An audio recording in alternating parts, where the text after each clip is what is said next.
Hi there, it's Dave from Still Power and Dave from Motels, all wrapped up in the same person for you with the 2024 former Chrysler Corporation sales report for the year. And there's good news and bad news. Okay, it's mostly bad news. But first, some good news. Chrysler's minivans, again, number one. What's kind of funny about this, by the way, minivan came out in 1983 as an 84 model. Chrysler did not get one until 1990. And now they're the only division that has minivans. Dodge's is gone. Plymouth itself is gone. We're left with Chrysler. But Chrysler did all right. And we've got in first place Chrysler. And they were so comfortable that they split off the Chrysler Voyager from the Chrysler Pacifica. And they still beat everybody by a good margin. So anyway, Chrysler Pacifica, 107,356 sales. Voyager, 12,033, not really all that big a deal. You put them together, and they're about the same as last year. We've got number two, Honda Odyssey. That's a 7% increase over last year. Toyota Sienna, there's word that they're going to bring back the Previa. Great idea, guys. That's a little bit like bringing back the Chrysler Aspen, but we're just going to leave it at that. So Kia Carnival, that looked like a real contender. That was scary when that thing came out. Carnival is, of course, what Kia called it everywhere else. In the U.S., it was the Sedona for some reason. I think that they were trying to pull a country western on us and make us think that the minivan was like an SUV, and then maybe we Americans would buy it because Americans love SUVs.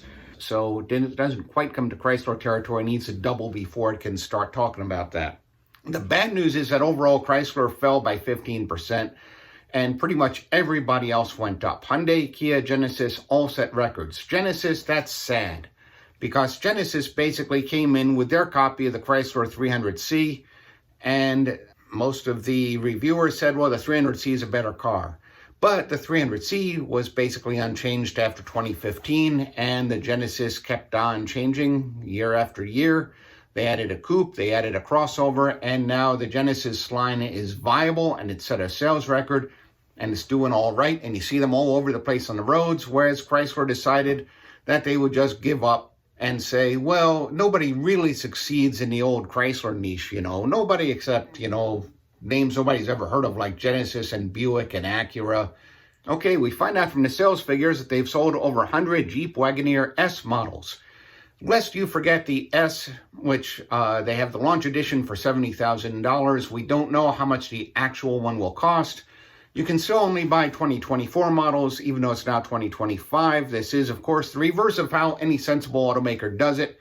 Everybody else says, well, let's sell the next year's early. And here's Stellantis saying, hey, I wonder how long we can still sell last year's model. Apparently going out to the fast feedback buyers, maybe some influencers. We don't know how many of those 100-odd sales are actually real sales.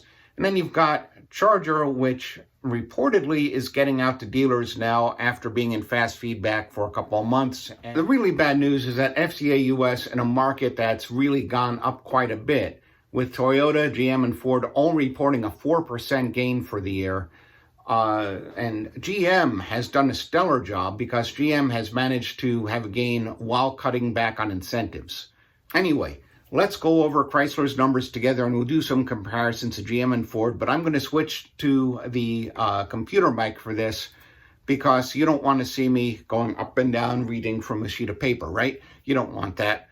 So here's the overall sales, and you can see that FCA US was down pretty much the entire year. This goes quarter by quarter because that's how they report their sales. Now I'm just going to be looking at the all 2024 part of this table, and we can see that the Compass went up, which isn't that surprising because the Cherokee went from 24,000 to 0, so the Compass getting an extra 10,000 or 20,000 sales isn't really that big a deal. The Wrangler pretty much held steady, which is miraculous given competition from the Ford Bronco.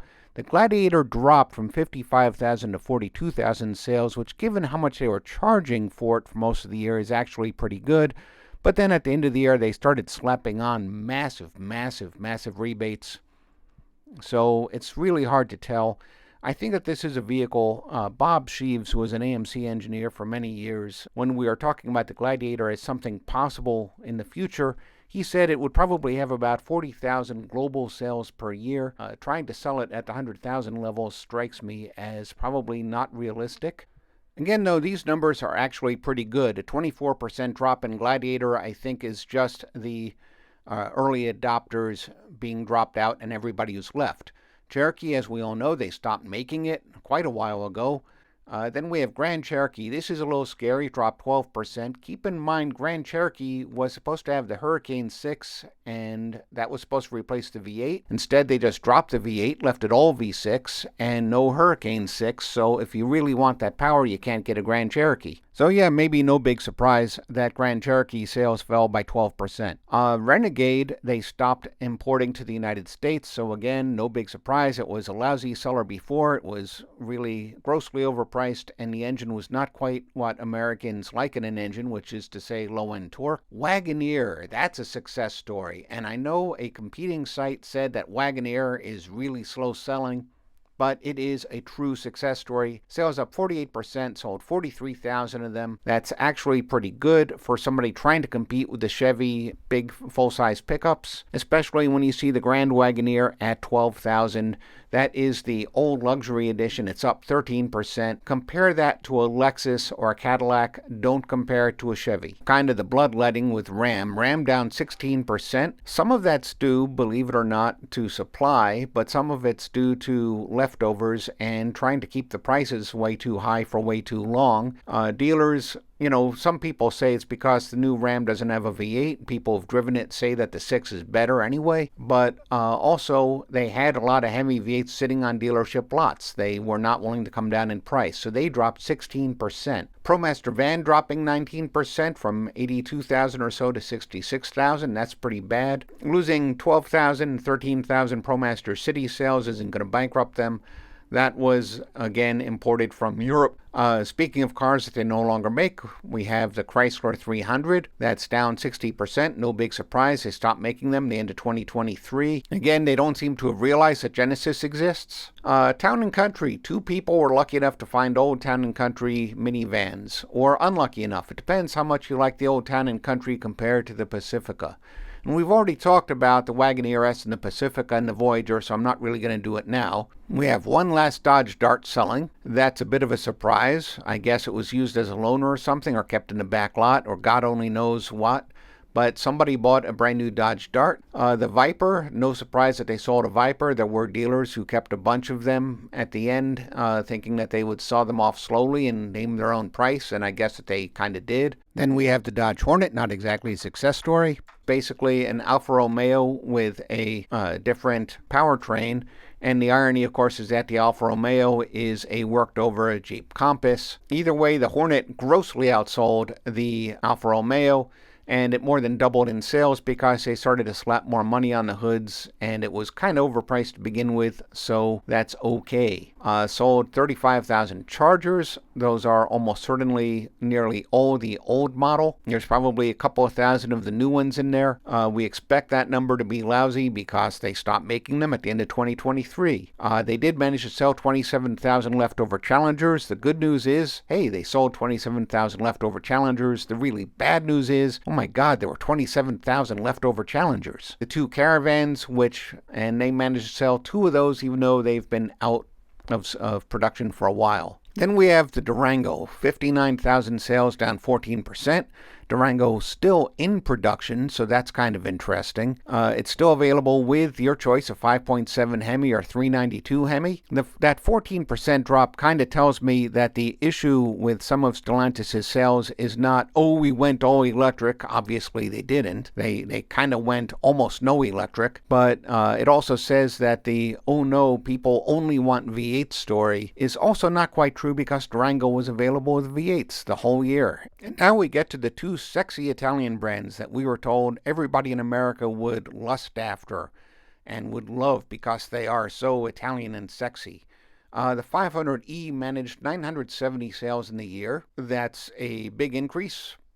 It's also pathetic. And the 500X, they had 558 sales. I didn't even know that they were still making them or that they were still on sale, but it beat last year, which is also pretty pathetic. At Alfa Romeo, you have another drop of 19%. That's actually better than their usual drops. Tonale, which is again the Compass reworked, less than 3,400 sales, which makes the Hornet look good.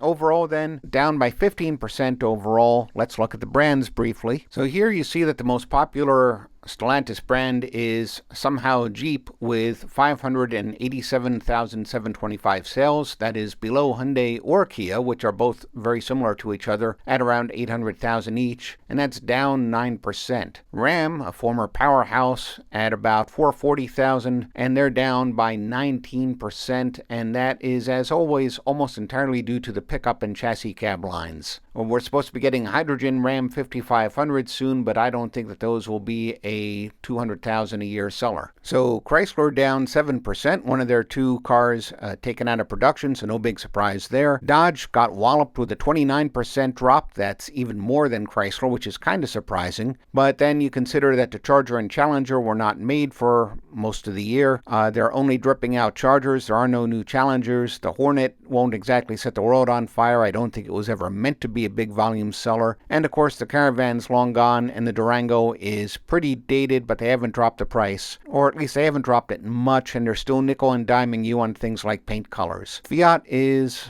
not even worth mentioning. 1,500 sales for the year. It's negligible. It's not even worth mentioning. And the big investment in Alfa Romeo didn't quite hit 9,000 cars for the entire year. That's lousy even for an upscale brand. You gotta wonder what would have happened if they had followed the original plan and done new versions of the Charger and 300, but we'll never know. Oh, and needless to say, there is more at StelPower.com where I covered this in more depth. This is Dave signing off after summarizing the sales.